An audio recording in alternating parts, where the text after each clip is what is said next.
Hey everybody, Chuck Barone. It is Tuesday, September the 5th, 2023. Another week of crazy on the way. Before I get rolling though, let me welcome everybody to the show. As always, thank you guys for your support. We appreciate you guys being here watching the videos. I hope everybody had a very, very good and happy Labor Day weekend. It was nice to have a 3-dayer.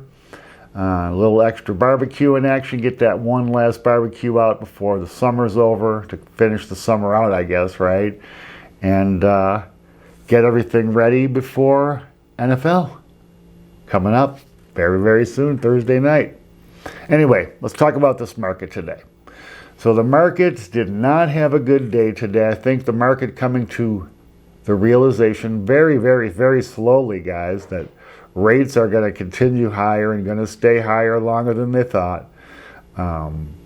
Builders getting hammered today. Of course, there are big worries about the global economy as well. China, things aren't looking so great over there. As a result, stock market today tanks. Dow down 195 points. 34,641 on the Dow. The S&P down 18 points, 4,496 on the S&P, and the NASDAQ only down 10 points today, 14,020. So the Dow taking the brunt of this today.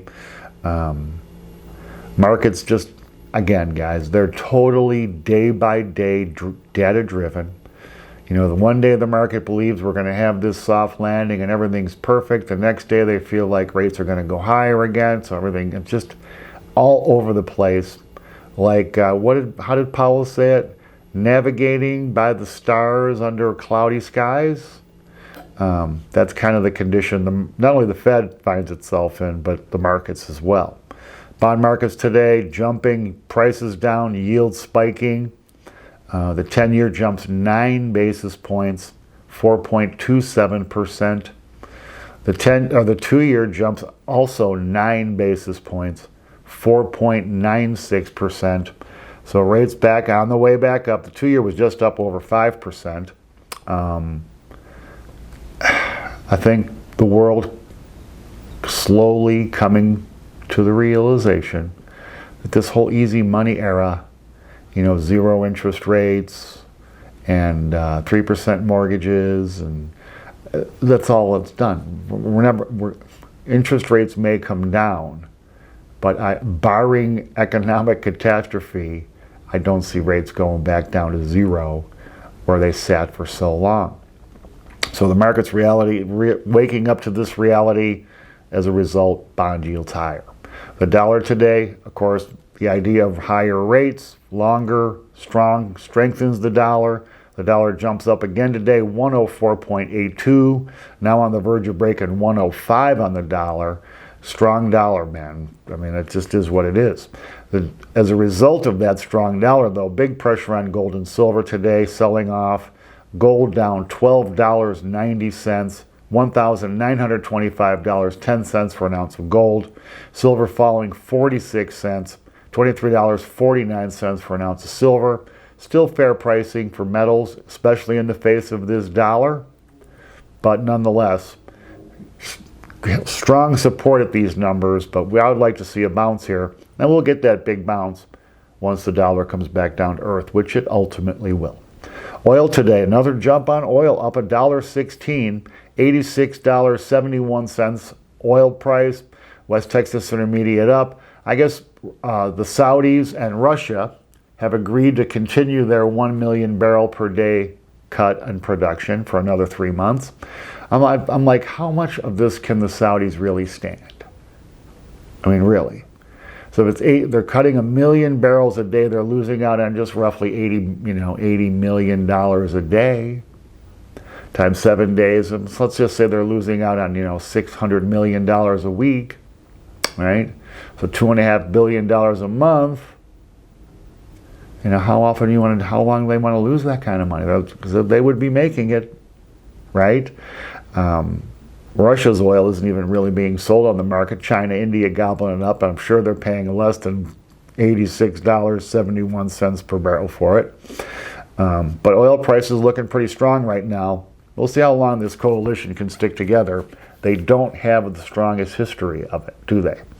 Bitcoin today down $192, 25,698 for Bitcoin. It's been kind of bouncing back up and down between 25 and 28. Let's see where it goes next. I think it's got some pretty strong support around this number, but the news could change things like that, like they've been with all these different markets. All right, so like I do at the beginning of every week, we're going to talk about data we're going to be getting this week and how it could affect markets and your money. Today we got factory orders. I did not see the report. It is expected to be down 2.3% from last month. And that's funny because last month was up 2.3%, so that's a pretty sizable fall month over month. Factory orders, manufacturing slowing down last month.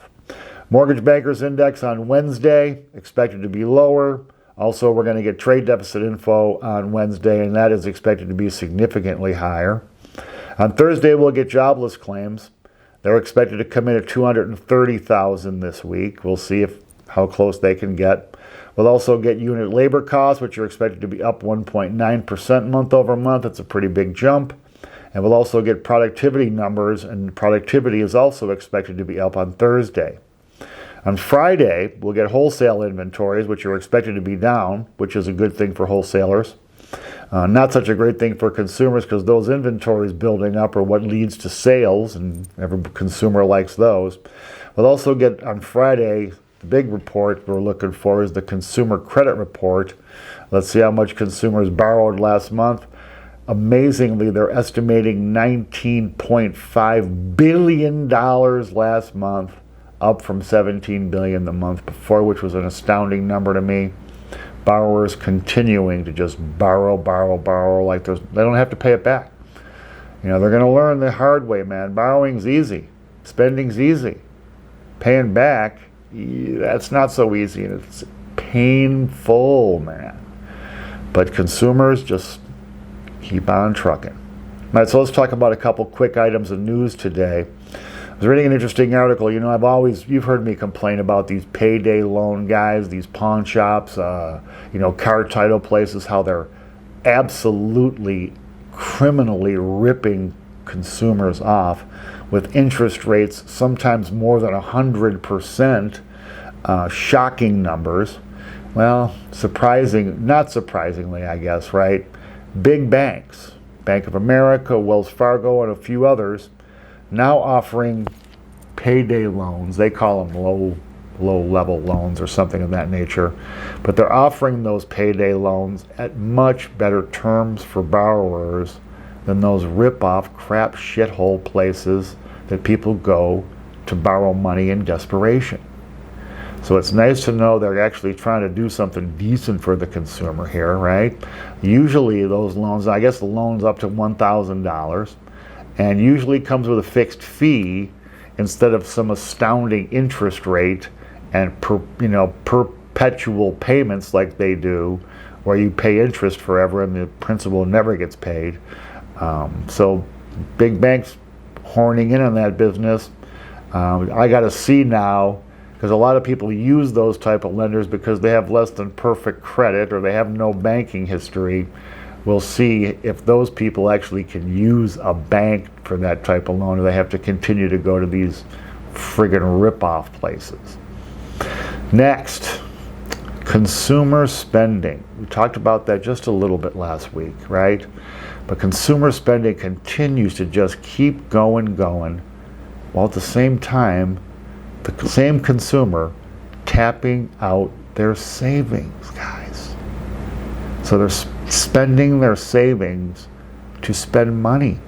Now, when you see the things that people are spending money on these days, these aren't the necessaries.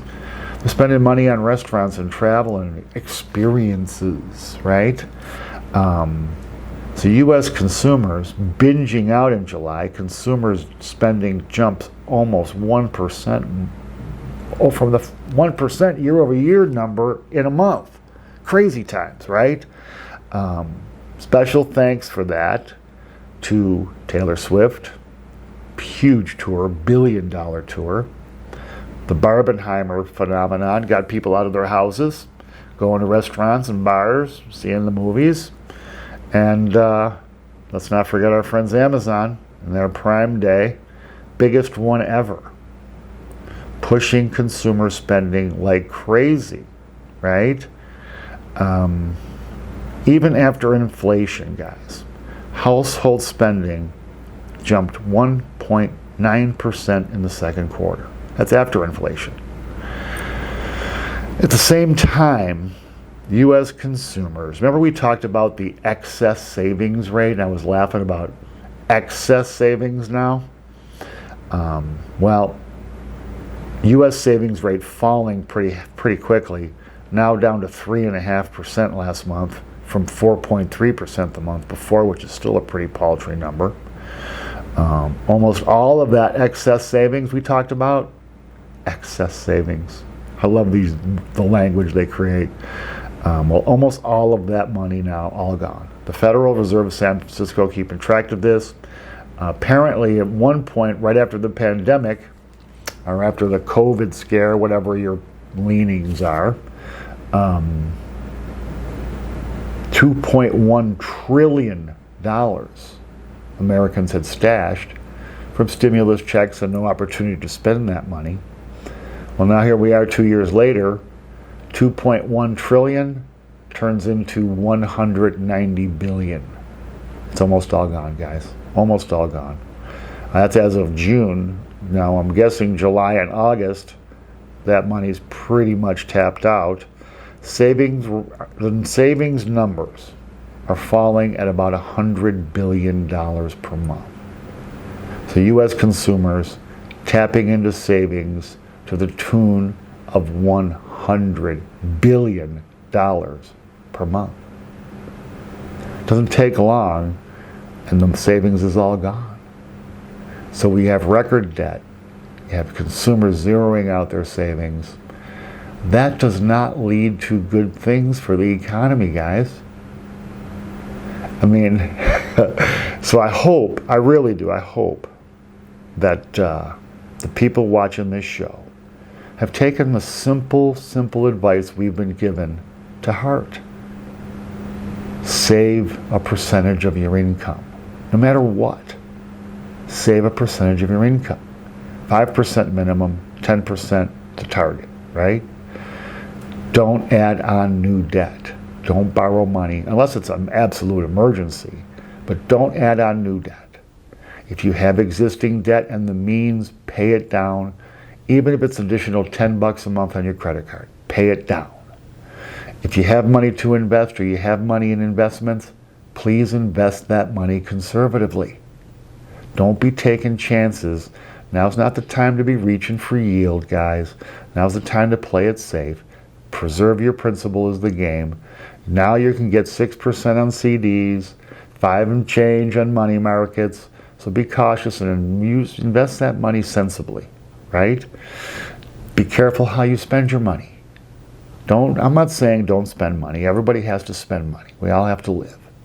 Just be thoughtful the way you do it. Buy the things you need. Buy some of the things you want even.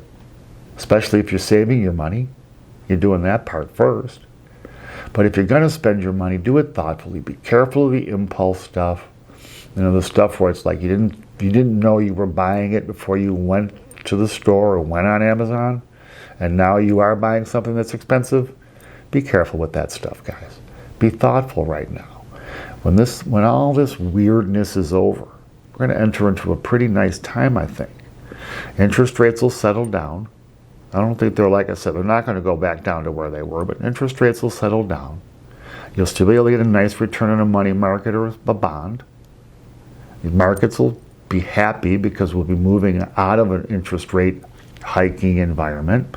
So the stock market should rally, especially if the economy isn't in a deep recession, right? Once the dollar starts coming back down to earth, gold and silver are going to spike up. Jobs are still looking pretty plentiful. So we're going to move into a time it's going to be a pretty good time. Real estate will come back. You know, I mean, I don't want to sound like, you know, Charlie looking at the world through rose-colored glasses here. I mean, we have a lot of things that can happen between where we are today and that nirvana, right? But, you know, it's typically the way recoveries go, right? So here we have it, guys. The market's in flux. The Federal, all eyes are on the Fed, obviously. If the Fed sneezes, the market's going to freak out about it. We have the usual litany of Fed people out there confusing everybody. Just play it cool, play it safe. There's no reason to be making big moves right now. And when things look clear, we'll go all in. Anyway, guys, that's it for the day. I appreciate your guys' support. You guys are awesome. We'll be back tomorrow to bring you guys the news you need. We'll be getting some data leaking in and some interesting stuff to talk about tomorrow with China. Until then, guys, take care.